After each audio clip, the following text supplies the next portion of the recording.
दानिश साहब, ये जो कमिश्नर साहब जिस जानिब इशारा कर रहे हैं कि लीड थी उसको कम किया गया, जो इल्ज़ाम उन्होंने लगाया और एतराफ़ किया, मुस्ताफ़ी हुए, ख़ुदकुशी की कोशिश की, क्या आपके हलके में भी, आपके इलाके में भी जो मुकामी इंतज़ामिया थी वो कुछ ऐसा ही कर रही थी जिसके नताइज आपको भुगतना पड़े?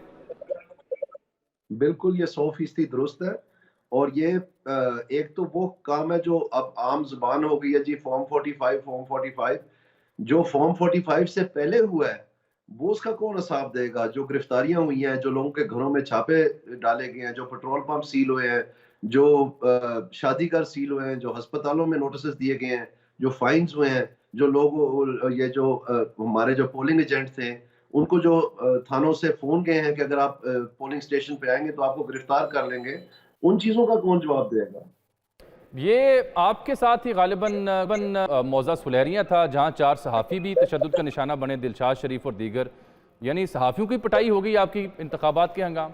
ये तो अजब जी मामला है। बिल्कुल बिल्कुल सर। और उनको बड़ा शदीद उन्होंने मारा है, बल्कि वो अभी तक भी ज़ेरे इलाज है। यहाँ पर पूरी प्रेस क्लब्स ने प्रोटेस्ट किया है, पंजाब लेवल पे भी प्रोटेस्ट किया है। तो ये बिल्कुल ऐसा ही हुआ है। और वो जो 2 साफ़िया बेचारे जिनको ये किया है, बाकियों को भी मुसलसल थ्रेट्स दी जा रही थी, लेकिन वो उसके बावजूद अपना काम सर अंजाम दे रहे थे। तो मैं समझता हूँ ज़फरवाल तहसील और शकरगढ़ तहसील के जो प्रेस क्लब्स हैं और जो प्रेस के नुमाइंदगान हैं, इन्होंने तो कमाल बहादुरी दिखाई है।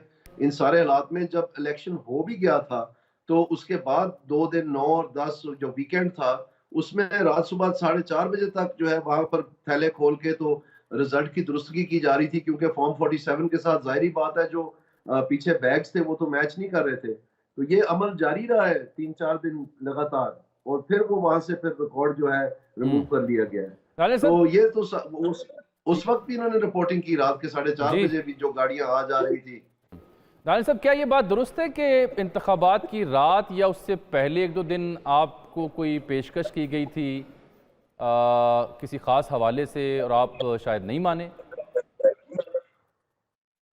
पेशकशें तो बेशुमार हुई हैं जी, लेकिन उसमें जिस जिस टाइम फ्रेम की आप बात कर रहे हैं उसमें कोई ऐसी बात नहीं हुई थी। लेकिन गुजारिश ये है कि मुझे गिरफ्तार जो किया गया है वो अभी तक भी एफआईआर सील्ड है। हम्म। यानी उसमें सिर्फ मेरे मुचलके लिए गए हैं और हमें पता ही नहीं है वो किस चीज की एफआईआर है। हम्म। और जो मेरी बीवी और मेरे बच्चे को गिरफ्तार किया गया है, 21 साल का बच्चा कॉलेज पढ़ता है, उसमें तो कोई हमें एफआईआर का भी जिक्र नहीं है। पता ही नहीं है किस चीज में लेके आए हो, क्यों उनको डिटेन किया था इन्होंने। तो जिम्मेदार तो कौन इस है? तरह क्या से पाकिस्तान मुस्लिम लीग नून की मरकजी क़यादत आपसे ये कोई रिवेंज ले रही है, या फिर मुकामी जो इंतज़ामिया है उसको कोई मसला था आपसे?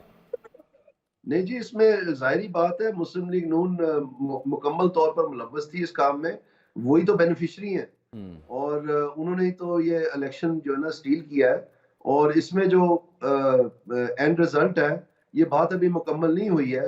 ये जो आज इन्होंने कोई प्रेस कॉन्फ्रेंस की है, मैंने सुना है, मैं तो नहीं देख सका, जिसमें गालिबन कोई सबूत की बात हुई है। तो इंशाल्लाह ये भी जवाब मिल जाएगा और बड़ी अच्छी तरह मिल जाएगा और बहुत जल्दी मिल जाएगा।